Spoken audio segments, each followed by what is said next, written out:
Hi friends. आप लोग को थंबनेल से ही पता चला होगा कि हम क्या पढ़ाने वाले हैं। आज हम लोग पढ़ने वाले हैं कि क्लास 10th के अध्याय नंबर 2 अम्ल क्षार एवं लवण। चलिए फ्रेंड्स स्टार्ट करते हैं। हम लोग का जो टॉपिक है पहला वो क्या है। तो पहला टॉपिक है कि अम्ल क्या है। तो अम्ल का जो डिफिनेशन है वो यहाँ पे पॉइंट वाइज करके दिया गया है। फ्रेंड्स आप लोग एग्ज़ाम में चाहे तो इसी तरह इजीली लिख सकते हैं। तो आइए फ्रेंड्स देखते हैं कि अम्ल किसे कहते हैं। तो अम्ल स्वाद में खट्टे होते हैं। कहने का मतलब है कि ये स्वाद में खट्टे होते हैं। और अम्ल का जो कलर है वो नीले लिटमस को लाल में बदल देता है। यानी कि अम्ल जो है नीले लिटमस पत्र को लाल में बदल देते हैं। उसका जो नेक्स्ट पॉइंट है फ्रेंड्स कि ये जलीय विलयन में H+ आयन देते हैं। उसके बाद नेक्स्ट पॉइंट जो मेरा है, एसिड शब्द लैटिन भाषा से लिया गया है जिसका अर्थ खट्टा होता है। और उसके बाद फ्रेंड्स जो मेरा है कि अब देखते हैं यहाँ पे दिया हुआ है प्रबल अम्ल। प्रबल अम्ल कहने का मतलब यह है कि वैसा अम्ल जो जल में पूर्णतः घुलकर H आयन देता है उसे हम लोग क्या बोलते हैं, प्रबल अम्ल। और प्रबल अम्ल का कुछ उदाहरण है, जैसे कि यहाँ पे हाइड्रोजन क्लोराइड है, फिर से सल्फ्यूरिक अम्ल है, नाइट्रिक अम्ल है। उसके बाद देखिए फ्रेंड्स, उसके बाद जो मेरा है ध्रुवल अम्ल। तो ध्रुवल अम्ल अब हम लोग जाने किसे कहते हैं। तो ध्रुवल अम्ल वैसा अम्ल होता है जो जल में आंशिक रूप से घुलकर हम लोग को H आयन प्रदान करता है। तो उसे हम लोग क्या बोलते हैं, ध्रुवल अम्ल। जैसे कि यहाँ पे उदाहरण के लिए दिया गया हुआ है एसिटिक अम्ल है, लैक्टिक अम्ल है, ऑक्सैलिक अम्ल है और ETC। उसके बाद फ्रेंड्स हम लोग बात करें कि सांद्र अम्ल किसे कहते हैं। तो सांद्र अम्ल जिसमें अम्ल अधिक मात्रा में होता है जबकि जल अल्प मात्रा में होता है उसे हम लोग क्या बोलते हैं, सांद्र अम्ल। फ्रेंड्स फिर से सुनिए कि हम सांद्र अम्ल किसे कहते हैं, जिसमें अम्ल की अधिक मात्रा में होता है जबकि जल अल्प मात्रा में होता है उसे सांद्र अम्ल कहते हैं। उसके बाद जो मेरा है फ्रेंड्स यहाँ पे नेक्स्ट कि तनु अम्ल किसे कहते हैं। तो तनु अम्ल जिसमें अम्ल अल्प मात्रा में हो, यानी कि जिसमें अम्ल अल्प मात्रा में हो जबकि जल अधिक मात्रा में हो उसे हम लोग क्या बोलते हैं, तनु अम्ल। यानी कि कहने का मतलब है कि आप लोग एक सांद्र अम्ल का ही डिफिनेशन याद रखिएगा। तो सेम उसका यहाँ पे उल्टा है। देखिए फ्रेंड्स यहाँ पे क्या है कि सांद्र अम्ल में अम्ल जो है अधिक मात्रा में होता है और इसमें जो है तनु अम्ल में अम्ल जो है अल्प मात्रा में होता है ना। और उसके बाद सांद्र अम्ल में जल अल्प मात्रा में होता है और तनु अम्ल में जल अधिक मात्रा में होता है। उसके बाद जो मेरा नेक्स्ट टॉपिक है फ्रेंड्स वो है कि क्षार किसे कहते हैं। क्षार को हम लोग इंग्लिश में क्या बोलते हैं, बेस। तो आइए फ्रेंड्स हम लोग क्षार के बारे में जानें। तो फ्रेंड्स हम लोग देखते हैं कि क्षार किसे कहते हैं। तो यहाँ पे सबसे पहला पॉइंट दिया गया है कि ये स्वाद में कड़वे होते हैं। यानी कि कहने का मतलब है कि क्षार जो है मेरा स्वाद में क्या होते हैं, कड़वे होते हैं। और उसके बाद नेक्स्ट पॉइंट जो है कि ये लाल लिटमस पत्र को नीले में बदल देते हैं। यानी कि लाल लिटमस पत्र को जब आप लोग क्षार अम्ल में क्षार में जब डालिएगा तो वो क्या करेगा कि उसे नीले रंग में बदल देगा। उसके बाद जो नेक्स्ट पॉइंट है कि ये जलीय विलयन में OH माइनस आयन प्रदान करता है। कहने का मतलब है हाइड्रोजन ऑक्साइड आयन देता है। उसके बाद प्रबल प्रबल क्षारक। तो देखिए फ्रेंड्स, हम लोग देखते हैं कि प्रबल क्षारक किसे कहते हैं। तो देखते हैं कि प्रबल क्षारक किसे कहते हैं। तो प्रबल क्षारक जो है कि किसे कहते हैं वो हम लोग जानते हैं। तो प्रबल क्षारक जो है वो मेरा कहने का मतलब ये है कि वैसा क्षारक जो जल में पूर्णतः घुलकर या पूर्णतः आयनीकृत होकर OH माइनस आयन प्रदान करता है, उसे हम लोग प्रबल क्षारक कहते हैं। और उस दुर्बल क्षारक क्या है ये भी देख लेते हैं। तो दुर्बल क्षारक क्या होता है कि वैसा क्षारक जो आंशिक रूप से जल में आयनीकृत होकर हम लोग का क्या देता है, OH माइनस प्रदान करता है। तो देखिए फ्रेंड्स, यहाँ पे हम लोग का प्रबल क्षारक का कुछ एग्जाम्पल्स दिए गए हैं कि जैसे कि यहाँ पे है sodium hydroxide, potassium hydroxide, calcium hydroxide. उसके बाद जो यहाँ पे मेरा है दुर्बल क्षारक का है अमोनियम हाइड्रोक्साइड। उसके बाद आप लोग यहाँ पे देखिए फिर क्षार जो है वो किसे कहते हैं वो हम लोग देख लेते हैं। जल में घुलनशील क्षारक को क्षार कहते हैं। कहने का मतलब है कि जो जल में घुलनशील होते हैं, जो घुलनशील क्षारक होते हैं उसे हम लोग क्षार कहते हैं। जैसे कि एग्जाम्पल में यहाँ दिया गया है सोडियम हाइड्रोक्साइड, पोटेशियम हाइड्रोक्साइड और मैग्नीशियम हाइड्रोक्साइड। और इसके बाद जो मेरा नेक्स्ट टॉपिक है वो है लवण। लवण को हम लोग इंग्लिश में क्या बोलते हैं, साल्ट। लवण अम्ल व क्षारक की परस्पर अभिक्रिया से प्राप्त होता है। लवण अम्ल व क्षारक की परस्पर अभिक्रिया मतलब लवण जो है मेरा अम्ल और क्षारक के अभिक्रिया करने से प्राप्त होता है। जैसे कि यहाँ पे उदाहरण में दिया गया है सोडियम क्लोराइड और पोटेशियम क्लोराइड। इसके बाद जो मेरा नेक्स्ट टॉपिक है कि सूचक, यानी कि सूचक को हम लोग इंग्लिश में क्या बोलते हैं, इंडिकेटर्स। तो सूचक का हम लोग कुछ डिफिनेशन जाने क्या है कि सूचक किसी दिए गए विलयन में अम्ल या क्षारक की उपस्थिति दर्शाते हैं। इनका रंग या गंध अम्लीय या क्षारक माध्यम में बदल जाता है। कहने का मतलब यह है कि सूचक किसे कहते हैं, जो अम्ल या क्षार की है ना उपस्थिति विलयन में दर्शाता है, तो उसको हम लोग क्या बोलते हैं, सूचक बोलते हैं। तो देखिए फ्रेंड्स, सूचक के प्रकार कितने होते हैं या कितने टाइप्स के होते हैं वो देखते हैं। तो आइए फ्रेंड्स हम लोग देखें कि सूचक के प्रकार कितने होते हैं। तो यहाँ पे आप लोग को जैसा दिख रहा होगा कि सूचक के प्रकार 3 होते हैं। पहला होता है प्राकृतिक सूचक, दूसरा होता है कृत्रिम सूचक जिसे हम लोग संश्लेषित सूचक भी कहते हैं, और तीसरा जो होता है मेरा गंधीय सूचक। तो फ्रेंड्स यहाँ पे देखिए कि हम लोग प्राकृतिक सूचक का डिफिनेशन जान ले कि किसे कहते हैं प्राकृतिक सूचक। तो ये पौधों में पाए जाते हैं। सबसे पहला जो मेरा पॉइंट है कि प्राकृतिक सूचक पौधे में पाए जाते हैं। उसके बाद क्या है, लिटमस लाल पत्ता गोभी, हाइड्रेंजिया पौधे के फूल, हल्दी ये सब में ये पाए जाते हैं।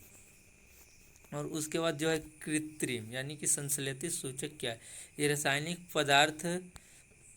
कहने का मतलब जो है कि कृत्रिम संश्लेषित क्या है मेरा, कृत्रिम संश्लेषित सूचक क्या है, यह रासायनिक है ना, मेथिल ऑरेंज और फिनोल्फ्थेलिन होता है, ठीक ना, जो कि कृत्रिम सूचक होता है।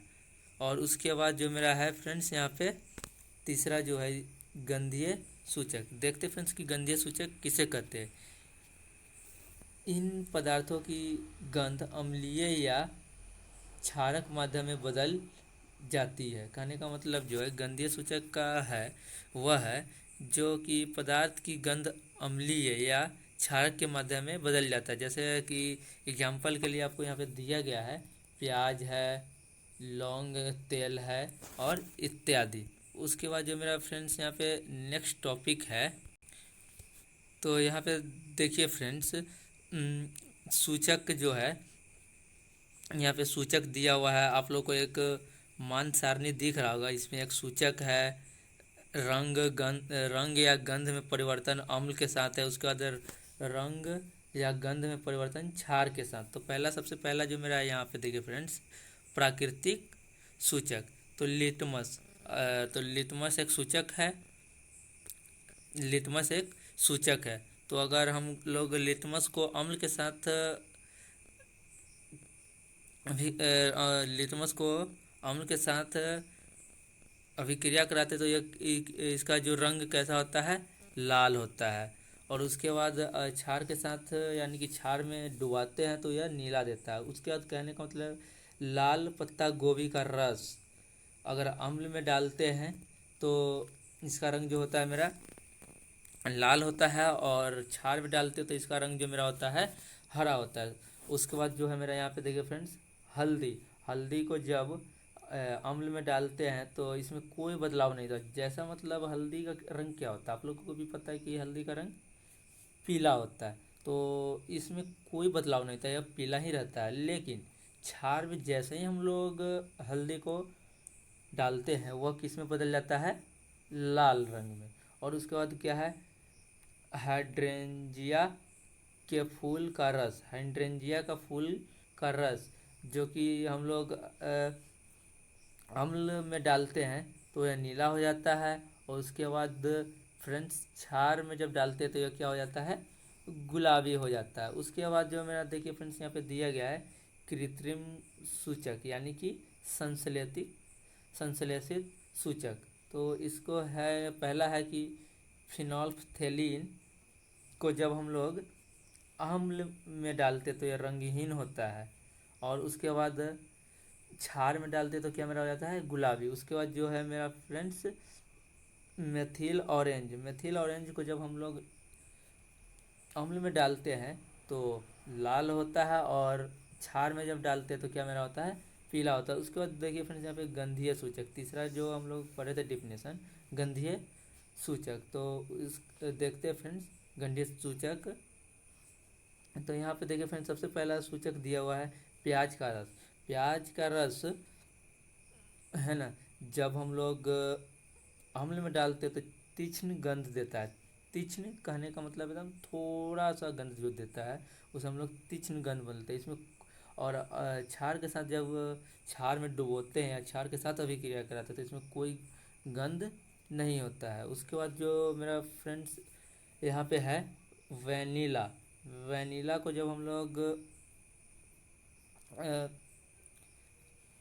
अम्ल में डुबाते हैं तो इसमें समान गंध रहती है। जो पहले गंध होता है वैनिला का वो अम्ल में डुबाने के बाद भी वही गंध रहता है। उसके बाद इसमें की कोई गंध नहीं होता है।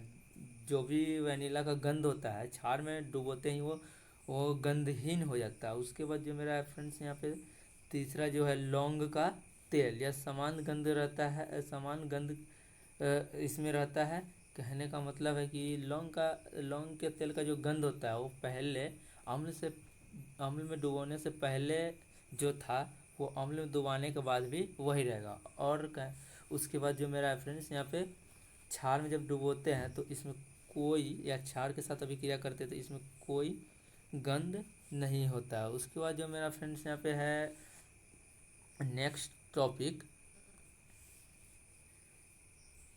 देखिए फ्रेंड्स यहाँ पे जो है कि धातु की अभिक्रिया जब अम्ल के साथ कराते तो क्या होता है, क्षार के साथ कराते तो क्या होता है। तो आइए फ्रेंड्स हम लोग देखते हैं। जब धातु की अम्ल के साथ, पहले यहाँ पे देखिए फ्रेंड्स हम लोग देखते हैं कि अम्ल के साथ जब धातु की अभिक्रिया कराते हैं तो क्या होता है।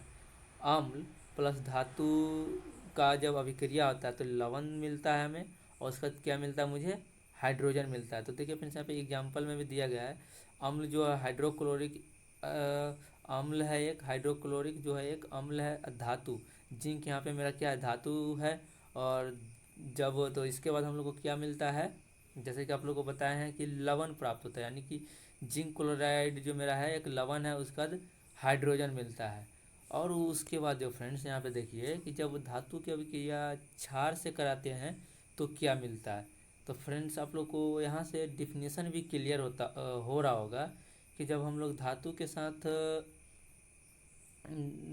अम्ल के साथ जब धातु का अभिक्रिया कराते हैं तो क्या मिलता है। इसे आप लोग अच्छे से अपनी नोटबुक में लिख लीजिए कि अम्ल के साथ जब धातु की अभिक्रिया कराते हैं तो लवण और हाइड्रोजन प्राप्त होता है। उसके बाद जो मेरा फ्रेंड्स यहाँ पे जो एग्जाम्पल दिया गया है वो आप लोग एग्जाम्पल नीचे लिख लेंगे। उसके बाद जो फ्रेंड्स मेरा नेक्स्ट जो है क्षार के साथ, कहने का मतलब है कि क्षार के साथ जब धातु की अभिक्रिया कराते हैं तो क्या होता है। आप लोग को एग्ज़ाम में ऐसे क्वेश्चन पूछे जाते हैं। तो देखिए फ्रेंड्स इसका भी डिफिनेशन आप लिख लीजिएगा।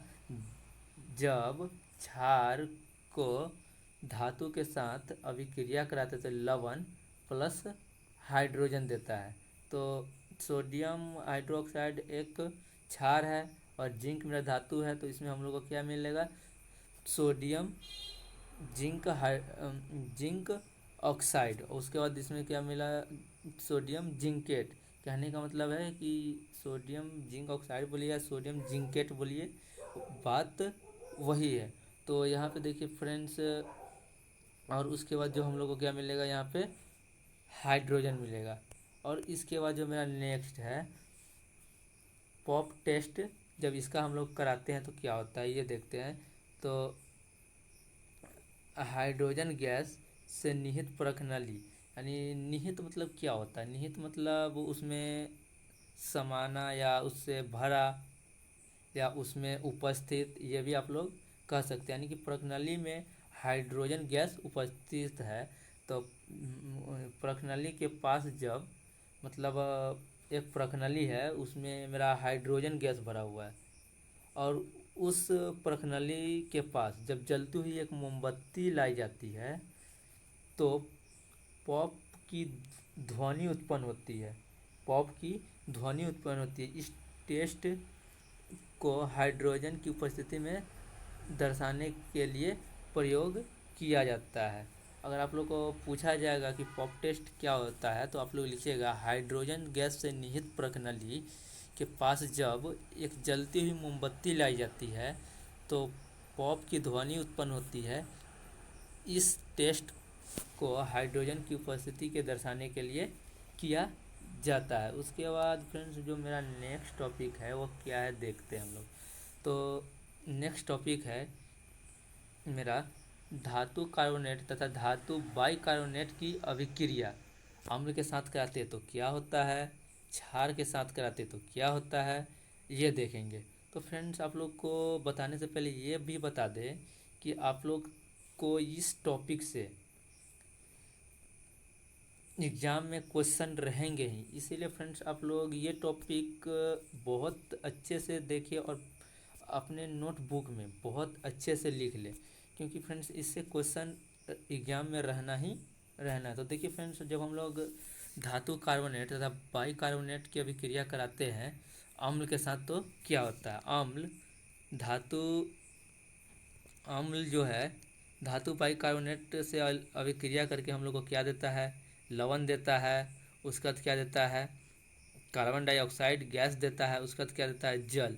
तो फ्रेंड्स आप लोग ऐसे आप लोग अब ऐसे क्वेश्चन, सबसे पहले ऐसे आप लोग क्वेश्चन लिखिए कि धातु कार्बोनेट की अभिक्रिया जब अम्ल के साथ कराते हैं तो क्या होता है। उसके बाद उसका जो आंसर आप लोग लिखिएगा, जब अम्ल धातु कार्बोनेट के साथ अभिक्रिया करता है तब लवण और कार्बन डाइऑक्साइड गैस और जल देता है। तो तो इसका उदाहरण जो नीचे दिया हुआ है फ्रेंड्स, ये भी लिख लीजिएगा।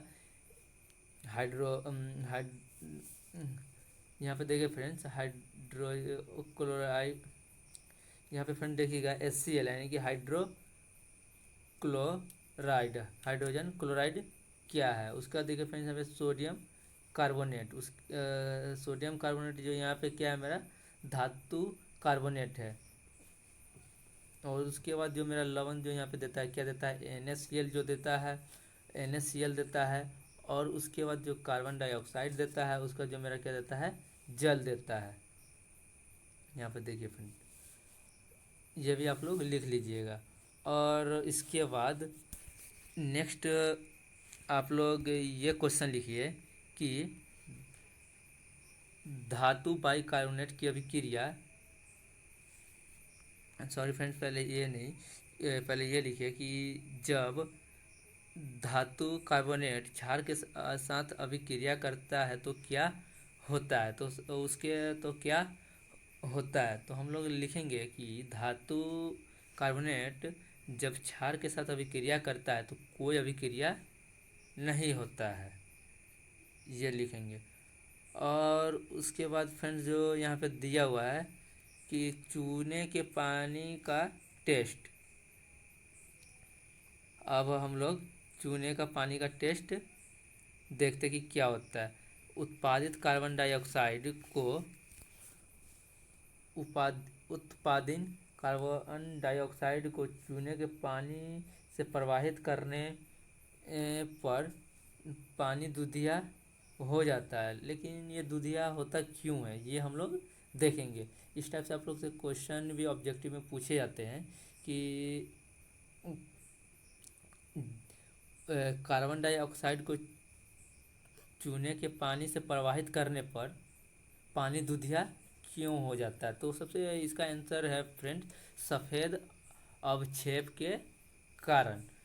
तो मेरा यहाँ पे क्या है, सफ़ेद अवक्षेप के कारण कार्बन डाइऑक्साइड को चूने के पानी के साथ प्रवाहित करते हैं तो पानी का रंग जो है दूधिया होता है।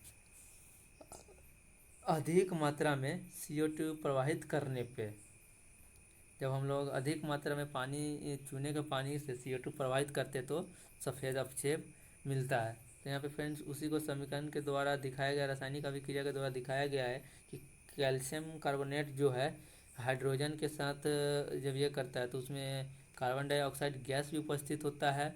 और उसके बाद जो हम लोग का देता है यहाँ पे जल में घुलनशील होने के बाद जो यहाँ पे देखिए फ्रेंड्स, यहाँ पे देता है कैल्शियम हाइड्रोकार्बोनेट। और उसके बाद जो मेरा नेक्स्ट टॉपिक है फ्रेंड्स, वो है अम्ल एवं क्षार की परस्पर अभिक्रिया। तो फ्रेंड्स यहाँ पे हम लोग देखते हैं, जब अम्ल क्षार के साथ अभिक्रिया करता है तो क्षारक के साथ अभिक्रिया करता है तो क्या प्राप्त होता है। अम्ल क्षारक के साथ अभिक्रिया करता है तो लवण और प्लस में जल देता है। उसके बाद फ्रेंड्स यहाँ पे है कि उदासीनीकरण अभिक्रिया किसे कहते हैं। आप लोग ये भी लिख लीजिएगा, बहुत अच्छे से लिखिएगा कि उदासीनीकरण अभिक्रिया किसे कहते हैं। तो हम लोग देखते हैं फ्रेंड्स कि उदासीनीकरण अभिक्रिया किसे कहते हैं। तो यहाँ पे डेफिनेशन दिया हुआ है, जब अम्ल द्वारा क्षारक का प्रेक्षित प्रभाव तथा क्षारक द्वारा अम्ल का प्रभाव समाप्त हो जाता है और परिणाम स्वरूप लवण और जल प्राप्त होते हैं तो उदासीनीकरण अभिक्रिया होती है। तो इसका जो एग्जांपल भी दिया गया है फ्रेंड्स, यहाँ पे देखिए उदाहरण में जो दिया गया है, सोडियम ऑक्साइड है, हाइड्रोजन क्लोराइड है, जो कि हम लोग को क्या देता है, NaCl यानी कि सोडियम क्लोराइड देता है। उसके बाद क्या देता है मेरा फ्रेंड्स, जल देता है। तो यहाँ पे फ्रेंड्स कुछ नीचे पॉइंट भी दिए गए, ये भी देखेंगे, ये बहुत इंपॉर्टेंट है। प्रबल अम्ल दुर्बल क्षारक के साथ जब अभिक्रिया करता है तो अम्लीय लवण प्लस जल देता है। दुर्बल अम्ल प्रबल क्षारक के साथ अभिक्रिया करता है तो क्षारीय लवण प्लस जल देता है। उसका प्रबल अम्ल प्रबल क्षारक के साथ अभिक्रिया करके क्या देता है मेरा उदासीन लवण प्लस जल देता है। उसका ध्रुवल अम्ल ध्रुवल क्षारक के साथ अभिक्रिया करता है तो उदासीन लवण प्लस जल देता है।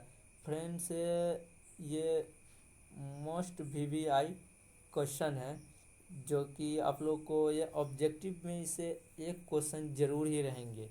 वो यहाँ पे दे दिया जाएगा कि प्रबल अम्ल ध्रुवल क्षारक के साथ अभिक्रिया करता है तो क्या क्या हमें प्राप्त होता है। तो अम्ल उसमें दिया हुआ रहेगा, इस चारों ऑप्शन दिया रहेगा इधर का जो मेरा उत्पादक जो है, और उसमें से आपको सही आंसर चूज करना है। तो इससे भी आप लोग अच्छे से नोट कर ले और याद भी कर ले। उसके बाद जो मेरा नेक्स्ट टॉपिक है क्या है कि अम्लों के साथ धात्विक ऑक्साइड की अभिक्रिया।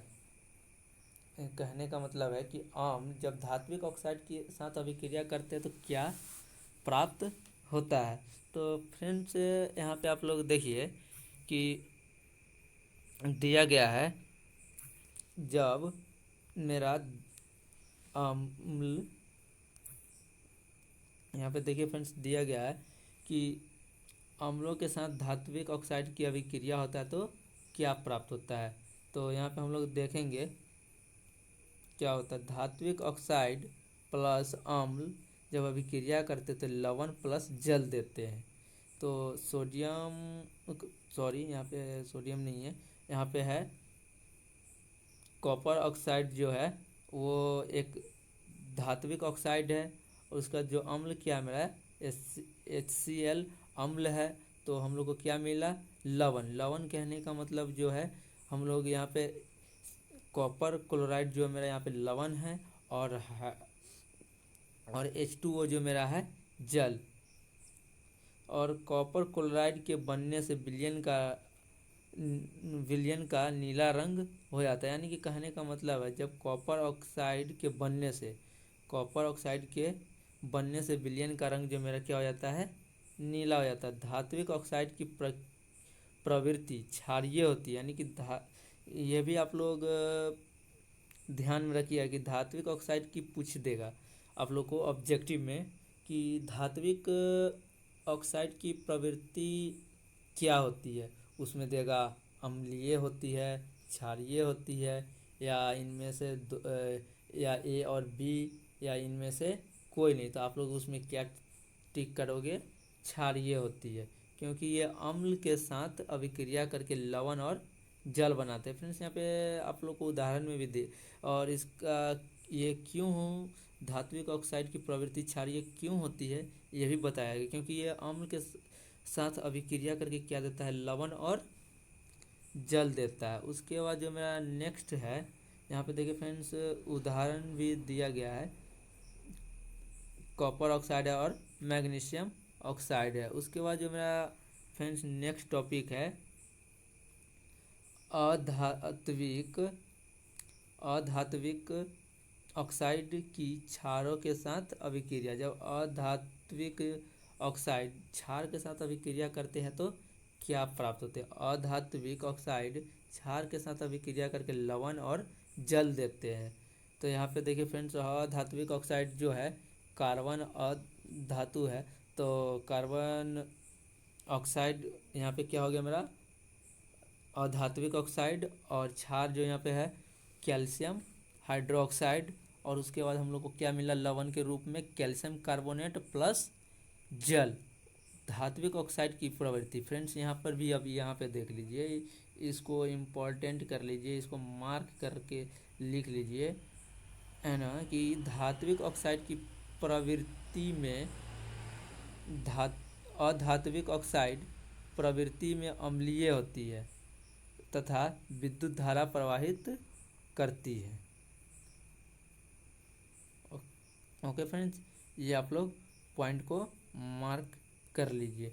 उसका जो मेरा नेक्स्ट है कि जलीय विलयन में अम्ल और क्षारक की क्या भूमिका होती है वो देखते हैं।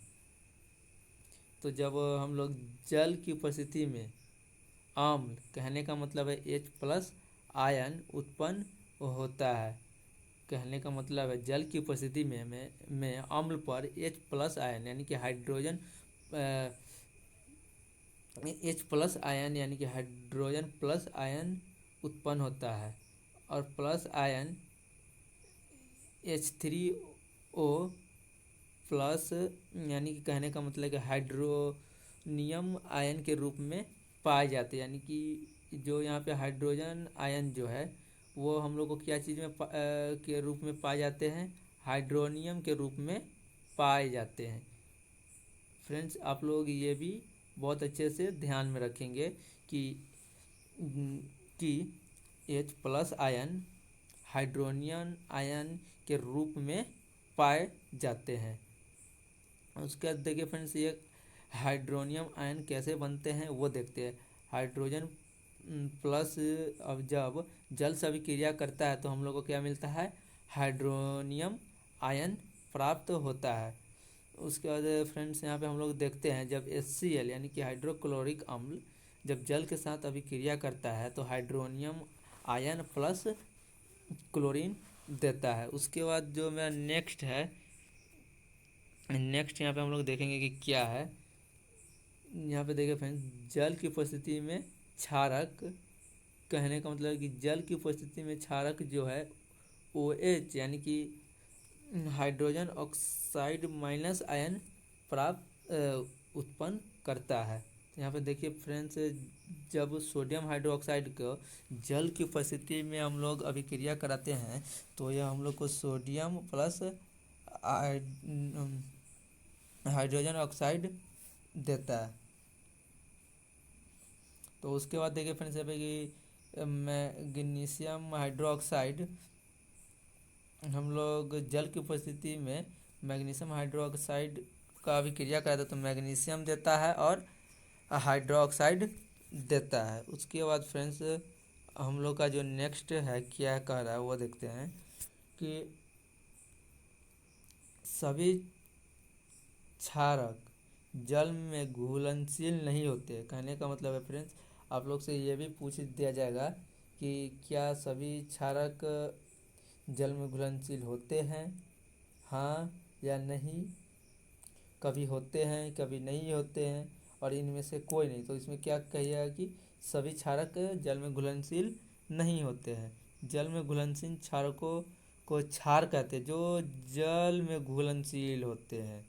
ये भी objective of point of view से बहुत इम्पोर्टेंट है कि जो क्षारक जल में घुलनशील होते हैं उसे हम लोग क्या कहते हैं, क्षार कहते हैं। सभी क्षारक क्षारक होते हैं परंतु सभी, ये भी यहाँ पे देखिए फ्रेंड्स ये भी बहुत अच्छे से लिख लीजिएगा कि सभी क्षारक होते हैं परंतु सभी क्षारक क्षार नहीं होते। उसके बाद जो मेरा फ्रेंड्स यहाँ पे नेक्स्ट पॉइंट है वो देखिए फ्रेंड्स क्या कह रहा है कि जल के साथ अम्ल या क्षारक को मिलाते समय सावधानी बरतनी चाहिए। कहने का तो जब जल के साथ अम्ल या क्षारक को मिलाते समय बहुत सावधानी बरतनी चाहिए। हमेशा अम्ल या क्षारक को ही जल में मिलाने चाहिए। कहने का मतलब है कि आप लोग अम्ल को है ना जल में ही मिलाए, ना कि अम्ल में जल मिला। लगातार इससे हिलाते रहना चाहिए क्योंकि यह प्रक्रिया अत्यंत ऊष्माक्षेपी होते हैं। ऊष्माक्षेपी कहने का मतलब फ्रेंड्स आप लोग को इससे पहले वाले चित्र में पता चल गया होगा कि ऊष्माक्षेपी किसे कहते हैं। तो वैसा भी क्रिया जिसके दौरान ऊष्मा का उत्सर्जन होता है उसे हम लोग क्या बोलते हैं, ऊष्माक्षेपी अभिक्रिया कहते हैं। उसके बाद फ्रेंड्स यहाँ पे देखिए फ्रेंड्स इसको भी एक डायग्राम के द्वारा समझाया गया है। तो यहाँ पर भी आप लोग देख सकते हैं कि अम्ल में जब जल डालते थे यह मेरा गलत है, जब जल में अम्ल डालते थे ये मेरा सही है। और उसके बाद देखिए फ्रेंड्स यहाँ पे है सांद्र अम्ल में जल मिलाने पर उत्पन्न हुई ऊष्मा के कारण मिश्रण अस्फलित होकर बाहर आ सकता है। अस्फलित होकर यानी कि वो, कहने का मतलब है कि जल में वो सही से ये नहीं होता है, मिलता नहीं और वह बाहर आ जाता तथा आप जल सकते हैं। और इससे जो मेरा है, हम लोग को डैमेजेस भी पहुंचेगी, हम लोग जल भी सकते हैं, और साथ ही अत्यधिक स्थानीय ताप के कारण कांच का पात्र भी टूट सकता है। और उसके बाद जो मेरा फ्रेंड्स यहाँ पे है कि नेक्स्ट टॉपिक में है कि जल को अम्ल में डालने से क्या होता है। कहने का मतलब है जल को अम्ल में डालने से क्या होता है। फ्रेंड्स आप लोग ऊपर भी एक डायग्राम देखे होइएगा, यहाँ पे देखिए फ्रेंड्स, यहाँ पे जो था दिया हुआ, जब हम लोग यहाँ पे देखिए फ्रेंड्स दिया हुआ है जल में अम्ल डालने से क्या होता है। तो फ्रेंड्स आप लोग यहाँ पे देख रहे हैं कि जल को अम्ल में डालने से क्या होगा, ये आप लोग को भी पता चला ही होगा। मिश्रण अस्फलित होकर बाहर आ सकता है, यानी कि वह पूरा हीट जब होता है उससे उष्मा जब बाहर निकलता है। और जब आप लोग देखिए फ्रेंड्स, आप लोग ऐसे भी समझ सकते हैं, जब हम लोग पेप्सी या स्प्राइट जब ग्लास में बहुत ऊपर से डालते हैं तो वो पूरा ग्लास से बाहर निकलने लगता है। सेम कंडीशन यहाँ पर भी वही होता है। उसके बाद क्या है, स्थानीय ताप के कारण कांच के पात्र टूट सकता है। फ्रेंड्स आप लोग को ऐसे भी क्वेश्चन दे सकता है कि जब हम लोग जल को अम्ल में डालते हैं तो क्या होता है। तो सबसे पहला फ्रेंड्स आप लोग यहाँ पे पॉइंट लिखिए क्या कि मिश्रण अस्फलित होकर बाहर आ सकता है। उसके बाद दूसरा पॉइंट लिखिएगा कि स्थानीय ताप के कारण कांच का पात्र टूट सकता है। उसका फ्रेंड्स यहाँ पे यह एक डायग्राम है जो कि आप लोग को ऊपर जो बताया गया वही है। आप लोग चाहते इसे भी पढ़ सकते हैं, है ना, कि क्या है और नहीं है। जब आप लोग को ये भी पता है कि अम्ल धातु के साथ अभिक्रिया करता है तो लवण प्लस हाइड्रोजन देता है। उसके बाद इसी तरह सब दिया हुआ है। आप लोग इसको वीडियो को पॉज करके अच्छे से पढ़ ले खुद से। और आप लोग को इतना बताने के बाद हमें उम्मीद है कि आप लोग को ज़रूर समझ में आएगा। उसके बाद देखिए फ्रेंड्स, हम लोग यहाँ पे देखते हैं नेक्स्ट टॉपिक जो मेरा है वो क्या है। अम्ल व क्षारकों में समानता, यानी कि कहने का मतलब है कि दोनों में क्या समानता है, क्या डिफरेंसेस है, ये भी आप लोग कह सकते हैं। तो देखिए फ्रेंड्स, हम लोग यहाँ पे देखते हैं। कभी कभी आप लोग को एग्जाम में ऐसे भी क्वेश्चन पूछते हैं कि अम्ल तथा क्षारक के बीच अंतर बताए या समानता बताए। तो आप लोग इसे पॉइंट वाइज करके आप लोग लिख सकते हो, और पढ़े रहोगे तो एग्ज़ाम में पूरे इजीली लिख ही लोगे कि अम्ल व क्षारकों में क्या समानता है। तो आइए फ्रेंड्स देखते हैं। तो यहाँ पे दिया हुआ है कि सभी अम्ल H प्लस आयन प्रदान करते हैं या उत्पन्न करते हैं, वही हुआ। और उसके बाद फ्रेंड्स यहाँ पे है कि सभी क्षारक OH माइनस आयन उत्पन्न करते हैं। और उसके बाद जो मेरा नेक्स्ट है पॉइंट वो क्या है, जब कोई अम्ल या क्षारक जल में मिलाया जाता है तो ये तनुकृत हो जाता है। ये क्या हो जाता है, तनुकृत हो जाता है। जल में मिलाने पर आयन की सांद्रता, यानी कि जल में मिलाने पर आयन की सांद्रता हाइड्रोनियम या हाइड्रोक्साइड में प्रति इकाई आयन की कमी हो जाता है। ये आप लोग भी बहुत अच्छे से ध्यान में रखोगे ये पॉइंट को भी। उसके बाद जो मेरा नेक्स्ट है वो है कि क्षार तथा अम्ल की प्रबलता। तो हम लोग देखेंगे कि क्षार तथा अम्ल की प्रबलता क्या है। तो सबसे पहला यहाँ पे क्या है, किसी क्षार या अम्ल की प्रबलता उसके द्वारा उत्पन्न H+ आयन या OH- आयन की संख्या पर निर्भर करता है। ये आप लोग बहुत मस्त से बहुत अच्छे से याद रखोगे कि क्षार तथा अम्ल की प्रबलता जो है उसमें उत्पन्न H+ आयन और OH- आयन की संख्या के आधार पर डिसाइड किया जाता है या निर्भर होता है।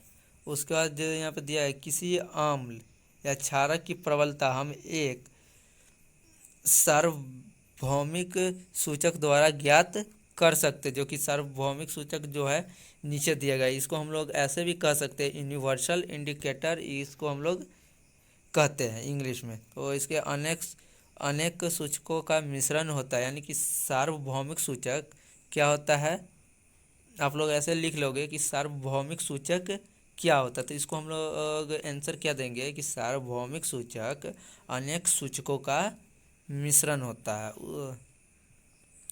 है। उसके बाद नेक्स्ट जो मेरे यहाँ पे दिया गया है क्या है कि यह सूचक किसी विलयन में हाइड्रोजन आयन की विभिन्नता सांद्रता को विभिन्न रंगों में प्रदर्शित करता है। जो मेरा यह सूचक है विलयन में हाइड्रोजन आयन की विभिन्नता है ना, विभिन्नता कहने का मतलब अलग अलग सांद्रता को विभिन्न रंगों में प्रदर्शित करते हैं। उसके बाद हम लोग देखेंगे फ्रेंड्स, नेक्स्ट टॉपिक मेरा जो है पीएच स्केल क्या होता है। तो पीएच स्केल हम लोग जानते हैं कि पीएच स्केल किसे कहते हैं, किसी विलयन में उपस्थित H+ आयन की सांद्रता ज्ञात करने के लिए एक स्केल विकसित किया गया जिसे पीएच स्केल कहते हैं। कहने का मतलब है किसी भी विलयन में उपस्थित H+आयन की सांद्रता क्या है उसे ज्ञात करने के लिए हम लोग ने एक स्केल बनाया जिसको हम लोग क्या बोलते हैं, पीएच स्केल। पीएच में पी एक पुष्पांश है जो एक जर्मन शब्द है। मतलब पीएच स्केल जो हम लोग बनाए हैं उसमें पी जो है एक पुष्पांश है जो एक जर्मन शब्द है जिसका अर्थ होता है शक्ति। अगर पीएच का मान जब 7 के बराबर होगा तो उसे हम लोग क्या बोलते हैं, उदासीन विलयन। और उसके बाद जब पीएच का मान हम लोग का 7 से छोटा होगा तो उसे क्या बोलते हैं, अम्लीय विलयन। और उसके बाद जब मेरा पीएच का मान 7 से अधिक होता है तो उसे क्या बोलते हैं, क्षारीय विलयन। तो यह स्केल 0 से 14 तक पीएच ज्ञात करने के लिए उपयोग में लाया जाता है। आप लोग ऐसे भी लिख सकते हैं, एग्जाम में पूछ दे कि पीएच स्केल क्या कहते हैं, तो किसे कहते हैं, तो हम लोग ऐसे लिख सकते हैं कि किसी विलयन में उपस्थित H+आयन की सांद्रता ज्ञात करने के लिए हम लोग ने एक स्केल विकसित किया जिसको हम लोग पीएच स्केल कहते हैं। पीएच में पी पुष्पांश है जो एक जर्मन शब्द है जिसका अर्थ होता है शक्ति। अगर यह स्केल 0 से 14 तक पीएच ज्ञात करने के लिए उपयोग में लाया जाता है।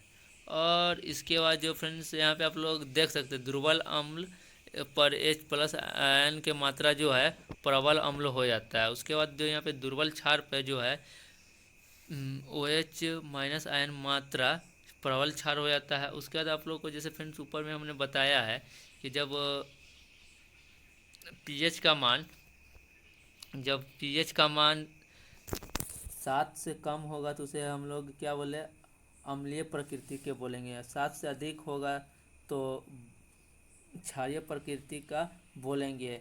और 7 के बराबर हुआ तो उसे हम लोग क्या बोलेंगे, उदासीन प्रकृति का है।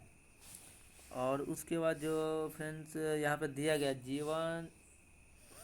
दैनिक जीवन में पीएच का महत्व, तो आप लोग फ्रेंड्स ये वीडियो को पॉज करके अच्छे से आप लोग पढ़ लीजिएगा, क्योंकि हम बताने लगेंगे तो यह बहुत ज़्यादा लॉन्ग वीडियो हो जाएगा। और यह इतना इजी है, आप लोग पढ़ोगे खुद से तो समझ ही जाओगे तो इसलिए फ्रेंड्स आप लोग वीडियो को पॉज करके अच्छे से इसको एक बार ज़रूर पढ़ें, क्योंकि इससे ऑब्जेक्टिव तो बन ही जाते हैं। और उसके बाद लवणों का पीएच मान देखेंगे, ठीक ना। तो हम लोग देखते हैं कि लवणों का पीएच मान।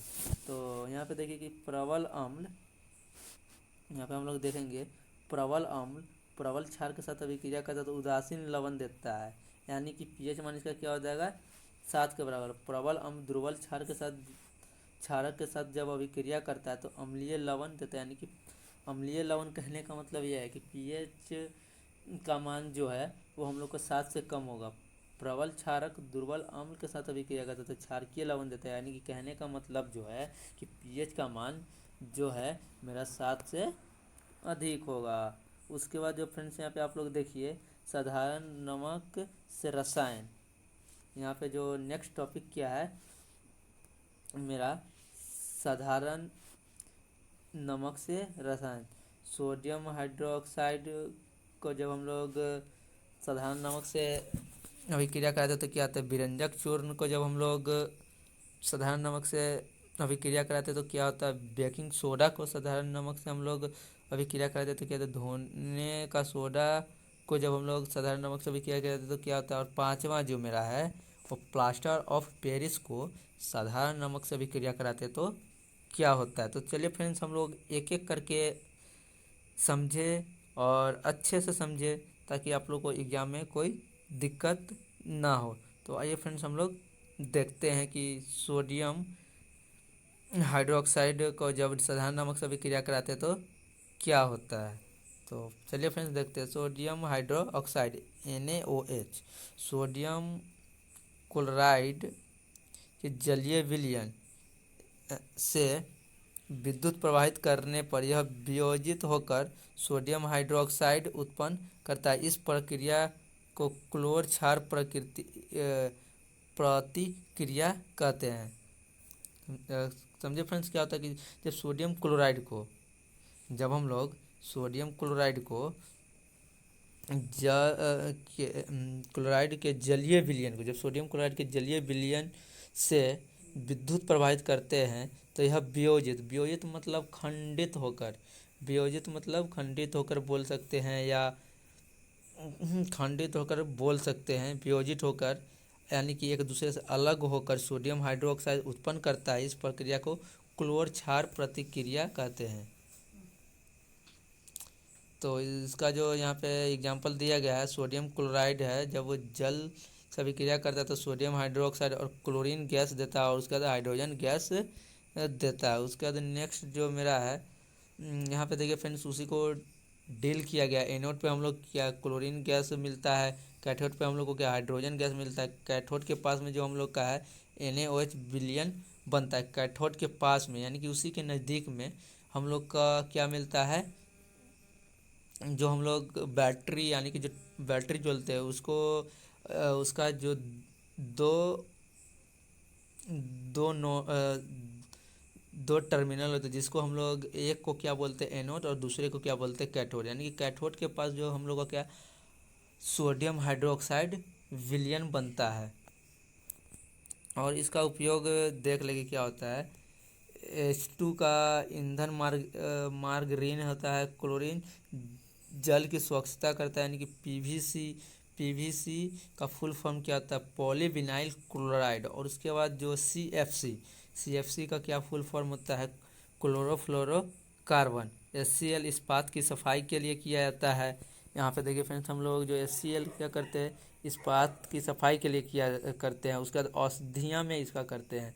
उसके बाद NaOH का जो है धातुओं से ग्रीज हटाने के लिए साबुन में इसका करते हैं। कागज़ बनाने के लिए करते हैं सोडियम हाइड्रोक्साइड को। उसके बाद जो मेरे यहाँ पे है क्लोरीन प्लस सोडियम हाइड्रोक्साइड विरंजक चूर्ण देता है। उसका जो कि घरेलू विरंजन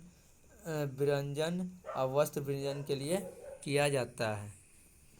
उसके बाद जो मेरा फ्रेंड्स यहाँ पे दिया गया है दूसरा है विरंजक चूर्ण। दूसरा जो है मेरा विरंजक चूर्ण शुष्क भुजे हुए चूने पर क्लोरीन क्रिया से व्यंजक चूर्ण का निर्माण होता है। कैल्शियम हाइड्रोक्साइड को जब क्लोरीन के साथ अभिक्रिया कराते हैं तो कैल्शियम ऑक्साइड क्लोराइड देता है और जल देता है। इसका उपयोग जो होता है कहाँ कहाँ करते हैं हम लोग फ्रेंड्स, वो भी देख ले। वस्त्र उद्योग में सूती व लिनेन के विरंजन के लिए। बी में है कागज की फैक्ट्री में लकड़ी के मज्जा के विरंजन के लिए। तीसरा जो मेरा रासायनिक उद्योग में एक उपचायक के रूप में। डी जो मेरा है पीने वाले जल को जीवाणु से मुक्त करने के लिए रोगाणुनाशक के रूप में। उसके बाद फ्रेंड्स हम लोग का यहाँ पे देखिए फ्रेंड्स तीसरा है बेकिंग सोडा। बेकिंग सोडा कैसे प्राप्त होता है वो देखते हैं हम लोग। NaCl को यानी कि सोडियम क्लोराइड को हाइड्रोजन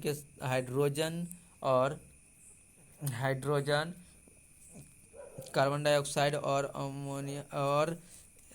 अमोनियम के साथ जब हम लोग अभिक्रिया कराते हैं तो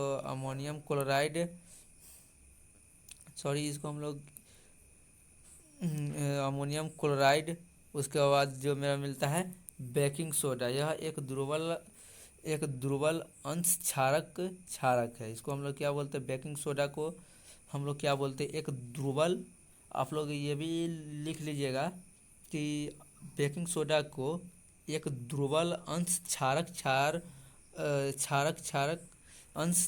कहते हैं। क्या बोलते हैं हम लोग बेकिंग सोडा को, एक दुर्बल अंश क्षारक कहते हैं। उसके बाद इसका खाना पकाते समय गर्म करने पर निम्न अभिक्रिया होती है। अगर हम लोग देखिए फ्रेंड्स, हम लोग खाना बनाते हैं पर हम लोग को ये नहीं पता होता कि खाना बनाते टाइम जो अभिक्रिया होता है वो क्या आता है।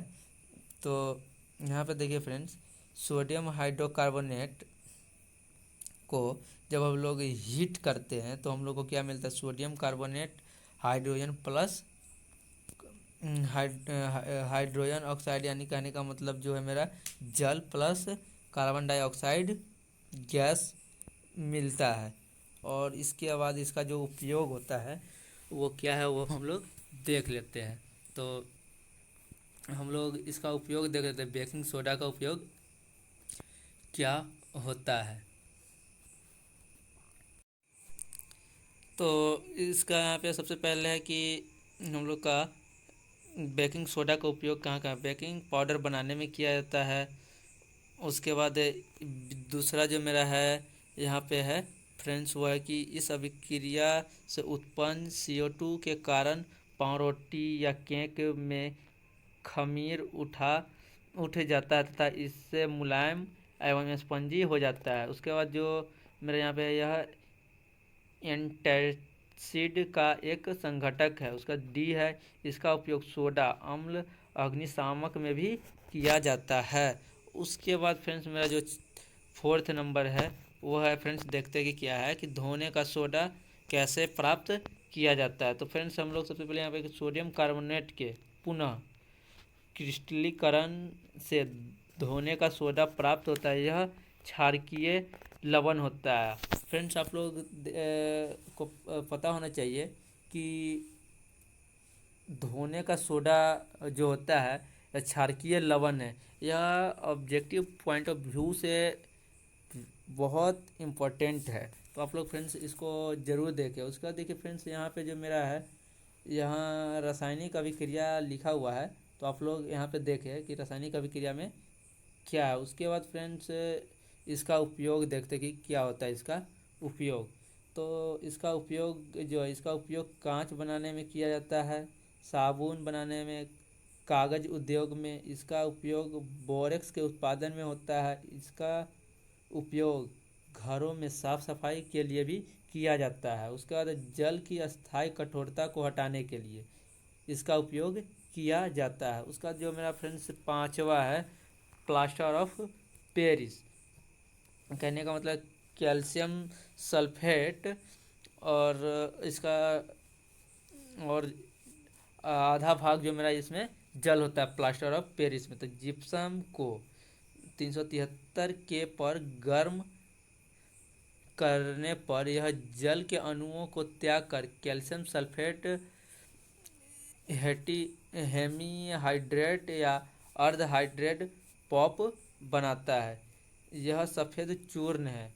कहने का मतलब प्लास्टर ऑफ पेरिस कैसा चूर्ण है? तो सफ़ेद चूर्ण है जो जल में मिलाने पर पुनः जिप्सम बनकर ठोस प्रदान करता है। तो यहाँ पे देखिए फ्रेंड्स, यहाँ पे दिया गया है इसका रासायनिक अभिक्रिया, ये आप लोग देखें।